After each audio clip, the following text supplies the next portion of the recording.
Business संसार हेरेर बसिरहनु भएको सम्पूर्ण महानुभावमा नमस्कार। म संगीता राई।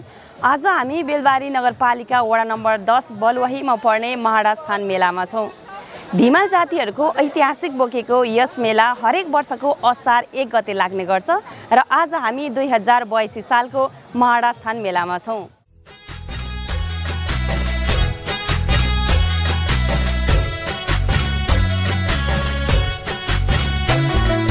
ढोल बजाइछु खोनेलाई ढोल बजाइछु ढोल बजाइछु खोनेलाई ढोल बजाइछु याङ्गे नानी तेलाई नेलाई ढोल बजाइछु खोनेलाई ढोल बजाइछु।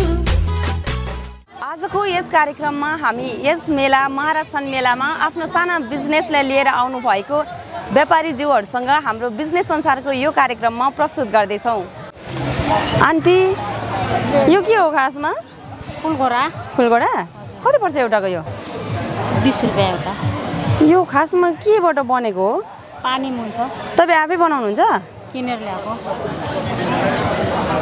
20 रुपैयाँ एउटालाई 20 रुपैयाँ। यो के बच्चाहरूले खेल्ने हो खासमा? चराउने। ए भगवानलाई। ए यो के हो खास यसको विशेषता थाहा तपाईँलाई थाहा छ? पानीमा लडेर बस्छ कि यो हाँगा जस्तो लडिन्छ। यो खासमा धिमालहरूको हो? सबै जातले गर्छ। सबै जातले गर्छ? म देखेकै थिइनँ र नि, यहाँ पो देख्दैछु आज। सबै यो जातले। केबाट बनेको? यो त बाँस भइहाल्यो। बाँस। यो काठ यो त तपाईँहरू आफै पनि बनाउन सक्नुहुन्छ होला है? तपाईँहरू चाहिँ कतिमा किन्नुहुन्छ एउटालाई भन्न मिल्छ? यो एउटा पानीमा उम्रिन्छ, त्यत्रो हुन्छ यसको। यो बिरुवा हो? पानीमा यो उम्रिन्छ। त अहिले कहाँ यसलाई कहाँबाट खोजेर ल्याएको हुन्छ उनीहरू, ल्यायो अनि सुकाउँछ। सुकाएर अब कमल फ्राई गरी कालो बनाउँदैन क्या यिनीहरू। ए हजुर। कालो बनाउनेमा धेरै राम्रो हो। कालो घोडा कालो कालो चाहिँ राम्रो अझै? कालो चाहिँ राम्रो? बनाउँदैनन्। कालो घोडा भन्ने जस्तो कि जस्तो बेर बेमार हुन्छन्, भाकल हुन्छन्, त्यसको माग्छन् अनि मात्रै बनाउँछ। कालो घोडा चलाइन्छ। हजुर। यो ल एउटा लिएँ ल मैले। यो राजा रानी जस्तै राजा महाराजाहरू चढ्ने घोडा, त्यसैको लागि उनीहरू त्यही उपहारको लागि दिएको हुन्छ क्या। यसको विशेषता चाहिँ है जीवन हामीलाई सबै सुख शान्ति होस् भनेर भाकल गरेको हुन्छ अनि त्यही हुन्छ। धन्यवाद। अङ्कल नमस्ते, हजुरको नाम? दुर्गा प्रसाद शाह। दुर्गा प्रसाद शाह। यो मेलामा तपाईँले यो जुलाबीहरू ल्याउनु भएको छ होइन? यो जुलाबीहरू कसरी बनाइन्छ अनि यसको बारेमा छोटो जानकारी दिनुहोस् न है। जुलाबी बनाउनु भनेको पहिले मैदा घोल्नुपर्छ। हजुर। घोलेर चाहिँ सोडा हाल्नुपर्छ, अनि तेलमा पकाउनुपर्छ, चिनीमा पाकमा हाल्नुपर्छ। हजुर। हजुर त्यसरी पाक्छ। अनि यो मेला त हरेक वर्ष लाग्छ नि है? तपाईँ जहिले ल्याउनुहुन्छ? वर्षमा 1 दिन लाग्छ। तर वर्ष जुनै वर्ष पनि लाग्छ होइन? अनि तपाईँ जहिले पनि ल्याउनुहुन्छ कि जुनै साल पनि? यो वर्ष करिब 15-16 वर्षदेखि म यहाँ आउँदैछु। ए कहाँ यतै हो तपाईँको चाहिँ कि यहाँ नारायण चोकै हो। ए अनि कस्तो हुन्छ यो मेलामा जसरी ल्याउनुहुन्छ नि, कस्तो राम्रै फाइदा हुन्छ? फाइदा मेरो अनुसारको ठिकै हुन्छ। ठिकै हुन्छ है। यिनीहरूको चाहिँ कसरी दाम चाहिँ केजीमा? 300 रुपियाँ केजी पर्छ। ए हजुर। हामीलाई 60 रुपियाँ केजीमा फाइदा हुन्छ। यो जुलाबीलाई चाहिँ? हजुर 300 हो। हुन्छ धन्यवाद। नमस्ते आन्टी। नमस्ते, तपाईँको नाम के हो? मेरो मनिषा धिमाल हो। भन्छ धिमाल? कहाँ यतै नजिकैबाट आउनुभएको हो? मेरो नजिकै छ घर। घर नजिकै? यो तपाईँको व्यापार हामीले देखिहाल्यौँ पान पसल होइन? हजुर। यो पानको पात चाहिँ कहाँबाट यो ल्याउनुहुन्छ? पानको पत्ता बङ्गलादेशबाट आउँछ। यो नेपालमा चाहिँ पाइँदैन? यो नेपालमा पाउँछ तर तितो हुन्छ। ए नेपालको चाहिँ तितो, उता बाहिरको उता चाहिँ? बाहिरको भनेको मतलब छापारी भनेको चाहिँ यसो छाहारीमा बचेको हुन्छ, त्यसको माथि छाप दिएको हुन्छ अनि भित्रभित्र टिप्ने खालको हुन्छ। यो भनेको रुखमा लहरा गएर हुन्छ पत्ता होइन? अनि त्यो हुनाले यताको चाहिँ छारा हुँदैन। तपाईँले नेपालकोमा बेच्नु चाहिँ भएको छ? बेच्नु चाहिँ? हजुर। नेपालको तामल ए तामल खान्छ। कसरी किन्नुहुन्छ? यो केजीमा ल्याउनुहुन्छ? यो केजीको होइन, सैखाराको हिसाब। कस्तो? अनि यो पानमा चाहिँ पान चाहिँ कति खालको हुन्छ? धेरै खालको हुन्छ अरे नि? भनेपछि एउटा समगम अनि एउटा जर्दा, एउटा तुलसीमुखी रस, अनि एउटा मिठा। अनि धेरै बिक्ने चाहिँ कुन हो? धेरै बिक्ने भनेको यो पान, यो नोरियल, यो छक्रा, मिश्रीकन। त्यसलाई चाहिँ मिठा पान? त्यो मिठा पान भनिँदैन, त्यो बिक्ने यो पानको सबै सामान गरेर भित्रमा यो पान छोक्रा भनेको अलग अलग हो, यो पान भनेको अलग हो। बिक्ने भनेको यो 3 थोकको सामान चाहिँ बिक्री हुन्छ। तपाईँले आज मेलामा ल्याउनु भएको छ होइन? आज यो मेला बाहेक अरू बेला पनि घरमा पान पसलै छ तपाईँको? यो घरमा पनि मेरो खाने मान्छे आयो भने बनाएर दिन्छौँ। अनि प्रत्येक हटिया बिहिबारे, शुक्रबारे, आइतबारे हाम्रो त्यहीँ। अनि हटियामा र यो मेलामा के फरक छ व्यापारमा? मतलब हटिया भनेको कुनै बेला धेरै गाहक भयो भने 2000-2500सम्म हुन्छ। मेला भनेको 22,000, 23,000 एकै दिनमा धेरै हुन्छ मेला भनेको चाहिँ। अनि तपाईँहरूले यो राख्नु भएको छ नि यहाँ, हजुर, यसको पनि समितिहरू होला, बुझाउनु पर्छ होला है रकम? यो हाम्रो रकम भनेको अब समिति भित्रमा अब ढोल बजाउनेलाई हाम्रो यो धिमल समितिकोमा चारैतिरबाट ढोल आउँछ, दिनुपर्छ। यो माराथानको हाम्रो यो वर्षाती जस्तो क्या दिनुपर्छ। अनि त्यसको लागि अब जति पनि अब हामीले बिक्री बता भएको कुनै अब 100 रुपियाँ 150 रुपियाँ हाम्रो 100 माराथानको 100। हजुर, के ठिकै चलिरहेको छ आज? आज भनेपछि अहिले बिहानभरिमा हाम्रो श्रीमानले 3-4सम्म पुगाइरहेको छ भनेपछि चित्त बुझ्दैछ व्यापार? हजुर। तपाईँ यहाँ त जस्तो हरेक वर्षको असार 1 गते लाग्छ नि होइन? तपाईँ अरू वर्ष पनि ल्याउनुहुन्छ? हामी प्रत्येक 1 गते भनेपछि वैशाखसम्म हामी हिँड्छौँ मेला। हजुर, वैशाख जहिले पनि सालैपछि है? अनि पहिलाको वर्षहरू र यो वर्षमा अलिक त्यस्तो केही फरक पाउनु भएको छ कि छैन? व्यापार कम भएको? हाम्रो यसपालि कम भएको छ मेला जुधेर। अब एउटा मेलामा तपाईँको अब 4वटा 5वटा मेला पूजा भनिन्छ, मेला भनिन्छ होइन? अब गटेको हिसाबले गरिँदैन। अब पहिलो हप्ता सोमबार, पहिलो हप्ता शनिबार भनेर त्यस्तो हुनाले गर्दाखेरि प्रत्येक मेलामा जुधेर अनि जानु नपाएर व्यापार यसपालि कम भएको छ हाम्रो।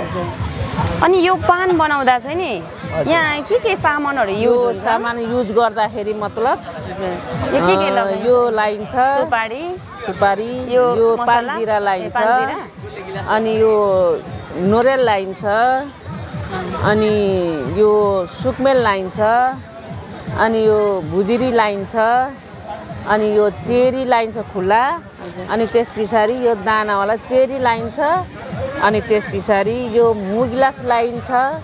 यो लाइसकेपछि अनि यो गुलियो लाइन्छ। यो अब यो चाहिँ कुन पान बन्यो? अब यो मिठा बन्यो। अनि अब यो जर्दालाई कस्तो गरिन्छ भने यो जर्दा पनि भनिन्छ यो होइन? अनि त्यस पछाडि यो समगम बनिन्छ।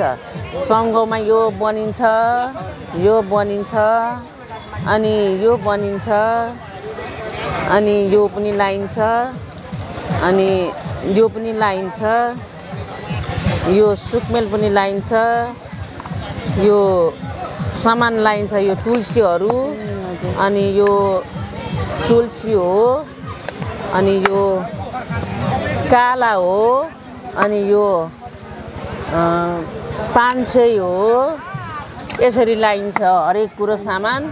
अनि यो चाहिँ यसको सेन आउँछ। यो के भन्छ पुरो?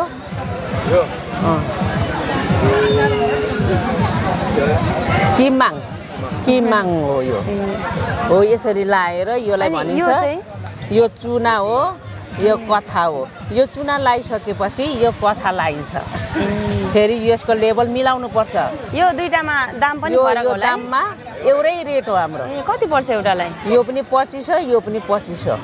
अनि अहिले यो 25 पर्छ होइन? यो भन्दा अगाडि केही वर्ष अगाडि 8 खिलीदेखिको व्यापार गरेको मेरो श्रीमान। 8 खिलीदेखि 3 रुपियाँ, 3 रुपियाँदेखि 5 रुपियाँ, 5 रुपियाँदेखि 15, 15देखि 20 धेरै साल बेच्यौँ। 20 देखेर अनि पोहोरको सालदेखि चाहिँ हामीले 25 बढाएको।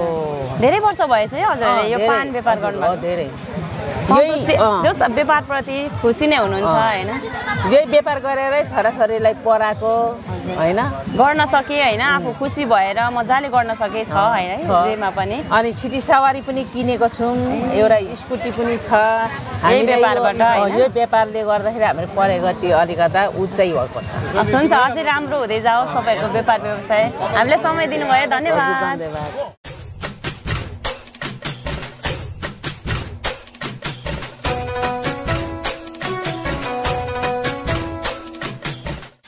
महाराष्ट्र मेलामा आउनुभएको व्यापारीज्यूहरूसँग हामीले छोटो कुराकानी गऱ्यौँ र आयोजक समिति अध्यक्षज्यूसँग हामी यो बजारको बारेमा र धिमाल जातिहरूको बारेमा छोटो कुराकानी गर्नेछौँ दाइलाई स्वागत गरौँ धन्यवाद दाइ नमस्कार तपाईँ आयोजक समिति अध्यक्षज्यू हुनुहुन्छ है हजुर हजुरको नाम मेरो विजय कुमार धिमाल विजय कुमार धिमाल है हजुरलाई चाहिँ मैले के सोध्न चाहेँ भने सबैभन्दा पहिला त धिमाल जातिहरूको बारेमा छोटो जानकारी गराइदिनुहुन्छ हजुर धन्यवाद प्रश्नको लागि यो हाम्रो धिमाल समुदायको यो आज जुन असार 1 गते वार्षिक रूपमा एउटा धिमालहरूको मौलिक चाड अथवा पर्व वार्षिक रूपमा असार 1 गते लाग्ने गर्दछ यो मेला अथवा यसलाई शिरजात पनि भन्छ शिरजात भनेको पूजा मात्रै गरिन्छ मेला लाग्दैन यो लाग्नुको उद्देश्य चाहिँ के हो भने यो वैशाख जेठ असार वैशाखदेखि वैशाख 2 गते राजा रानी लेटाङ नगरपालिकाको राजारानी भन्ने ठाउँबाट त्यो राजारानी ठाउँ भनेको धिमालहरूको उद्गम स्थल हो त्यो ठाउँमा वैशाख 2 गते सुरु भएर हाम्रो चाहिँ असारको 2 गते सम्पन्न हुन्छ न कि यो असारको 2 गते चाहिँ हाम्रो उर्लाबारीको मङ्गलबारे 10 बिघे भन्ने ठाउँमा भोलि सम्पन्न हुने गर्छ त्यहाँ यो धिमाल समुदायको विशेष गरी झापा र मोरङ वासस्थान भएको यहाँको भूमिपुत्र धिमाल समुदायको वासस्थान रहेको ठाउँ झापा र मोरङ जिल्लामा विशेष गरी झापा र मोरङको यो 4 कोसे झाडीको आसपासमा हाम्रो पुर्खाहरू यो ठाउँमा रहेको भन्ने एउटा जानकारी छ त्यस पश्चात यो हाम्रो अहिले संस्थाको नाम चाहिँ श्री ग्रामदेव राजभण्डार महाराज मन्दिर भनिन्छ यो मन्दिर रहनको लागि चाहिँ मेरो हजुरबुवा र यहाँ केही हाम्रो खसारे समुदायको पनि मिश्रित बसोबास रहेको ठाउँ हो त्यसकारणले गर्दाखेरि यहाँ धिमाल समुदाय लगायत यहाँ बसोबास गर्ने सम्पूर्ण समुदायहरू पनि यहाँ यो हाम्रो चाहिँ ग्रामठानमा आस्था राखेर सदियौँ वर्षदेखि त्यो आस्था चाहिँ कायमै रहेको छ सम्भवतः जहाँसम्म यो धिमालहरूको जात्रा मेला सम्भवतः हाम्रो यो उर्लाबारीको मङ्गलबारीको 10 बिघेको दोस्रो मेला हो कि जस्तो मलाई लाग्छ मेलाको यसो अवलोकन गर्दाखेरि अब यो मेला अथवा शिरजात लाग्नुको उद्देश्य चाहिँ के हो भने यी ठाउँमा बसोबास गर्ने जुन हाम्रो धिमाल समुदाय त्यो बेलामा औलो लाग्थ्यो त्यो औलो रोगबाट चाहिँ लड्न सक्नु अनि हाम्रो बाली नाली खोला नदी नाला पानी परोस् र बाली नाली राम्रो होस् भनेर चाहिँ हामीले यो एउटा प्रकृति पूजा पनि भन्ने गर्छौँ र प्रकृति पूजा हो अनि यहाँ बलि पनि चढाइन्छ नि है बलि यो बलिको विषयमा पनि छोटो जानकारी यो बलि सदियौँदेखि चलिआएको बलि प्रथा यो हाम्रो एउटा चाहिँ हाम्रो जस्तो अब भगवान् हाम्रो चाहिँ बुढा ठाकुर भनिन्छ अनि एउटा चाहिँ अब त्यो अर्को भगवान् चाहिँ लक्ष्मी बेराङ भनिन्छ हामीले विशेष गरी राजभण्डार कि एउटा हाम्रो चाहिँ हिमाल समुदायको घरमा एउटा चाहिँ भकारी जस्तो स्टोर खाद्यान्न स्टोरलाई हामी भकारी भन्छौँ एउटा चाहिँ देवनागरी भाषामा। अनि यसलाई चाहिँ हामी राजभण्डार, किनभने कुनै पनि खाद्यान्न भण्डार गरेको ठाउँलाई राजभण्डार भन्छ। हो, त्यो भण्डारण गरेको जुन एउटा ठाउँ हो त्यसलाई पनि हामीले त्यहाँ सधैँभरि चाहिँ हामी खाद्यान्नको अभाव नहोस् भनेर त्यसलाई एउटा पूजा गर्ने र त्यसलाई एउटा चाहिँ त्यो भगवान्लाई चाहिँ एउटा खुसी पार्नको लागि हामीले बलि चाहिँ त्यो भगवान्ले चाहिँ दिँदै आएका छौँ। जस्तो कुखुरा, परेवा, अन्डा, यो एउटा चाहिँ हाम्रो पुर्खाहरूलाई एउटा खुसी पार्नको लागि दिएको एउटा बलि प्रथा हो। हजुरले समग्रमा जानकारी दिइसक्नुभयो, हामीलाई समय दिनुभयो सर, धन्यवाद। तपाईँलाई पनि हाम्रो यो सम्पूर्ण यो मेलाको बारेमा जानकारी दिन पाउँदाखेरि मलाई अत्यन्तै खुसी लाग्छ। यहाँहरूलाई पनि धेरै धेरै धन्यवाद। भाइ नमस्ते। नमस्ते। कहाँबाट आउनुभएको? विराटनगरबाट। यो बाँसुरी है? त्यो मुरली हो। यो मुरली? सानो मुरली। सानो मुरली। यो मुरली चाहिँ कसरी बजाउने हो? त्यो अगाडिबाट हो, यहाँबाट। ट्राई गऱ्यो भने तपाईँलाई आउँछ? यो त फुक्ने मात्रै। ए, फुक्ने मात्रै? अनि आज कतिवटा बिक्री भइसक्यो? अहिले भर्खर दोकानै लाउँदैछु दिदी। भर्खरै लगाएको? अनि यो बाँसुरी, यो बाँसुरी चाहिँ कति पर्छ एउटालाई? त्यो 100 रुपियाँवाला। 100 रुपियाँ? फाइदै हुन्छ राम्रै? ठिकैठाक हुन्छ, घरमा बनाएको अनि फाइदा हुन्छ। आफैले बनाउने हो यो? बाबाले बनाउनु। बाबाले? अनि यो आज दिनभरिमा सकिन्छ कि सकिँदैन होला? आज त सकिँदैन। सकिँदैन? यो मलाई बाँसुरी बजाउन आउँछ नि, बजाइहेरौँ? बजाउनु। ल बजाए ल। नाच्ने हो? म बाँसुरी बजाउँछु, नाच्नु ल।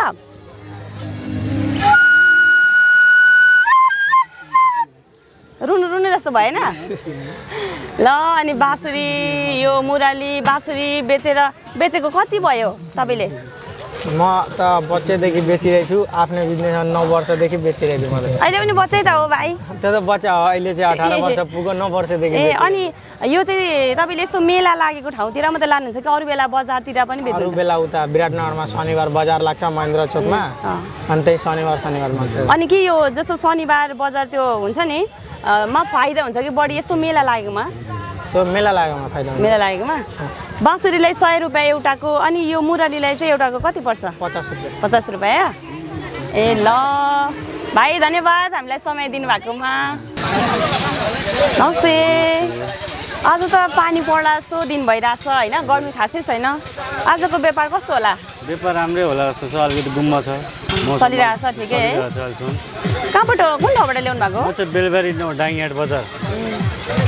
ठिकै चलिरहेछ है व्यापार भनेपछि? ठिकै चल्दैछ। यहाँ त हरेक वर्ष लाग्छ नि मेला है? हरेक वर्ष। तपाईँ जहिले ल्याउनुहुन्छ? असारको 1 गते मेला लाग्छ। अरू बेला पनि ल्याउनुहुन्छ? अरू बेला पनि ल्याउँछु। अरू वर्ष र अहिलेमा के फरक छ यो व्यापारमा? अलिकति मौसम बिग्रेको छ, त्यही भएर अलिअलि घाम लाग्छ र व्यापार राम्रै हुन्छ। हजुरहरूले यहाँ राख्नुहुन्छ नि जस्तो यो यहाँ चाहिँ के समिति छ तपाईँहरूले दिनुपर्छ? समिति छ। के कस्तो छ नि? हाम्रो पुरानो ठाउँ हो यो, भन्नु गाउँको एउटा पुरानो ठाउँ हुन्छ, त्यही ठाउँमा आएर बसेको छ। कसैले तपाईँहरूले नि यो पसल राख्नु भए बापत यहाँ तपाईँहरूले तिर्नुपर्छ? तिर्नुपर्छ। कति जति तिर्नुपर्छ? अब 150 कति लिन्छ मन्दिरको सहयोगको लागि। ठिकै छ, त्यस्तो धेरै महँगो छैन होला नि त होइन? आइसक्रिम कस्तो छ? यो के खानुभएको तपाईँहरूले? जुस हो? मिठो छ? कति पर्दो रहेछ? यतिलाई 10? सस्तो रहेछ नि? मिठो छ? सबैजनाले एउटै खानुभएको हो? कुन ठाउँबाट आउनुभएको? मिठो छ? मिठो? 10 रुपियाँ मात्रै पर्दो रहेछ नि त नि?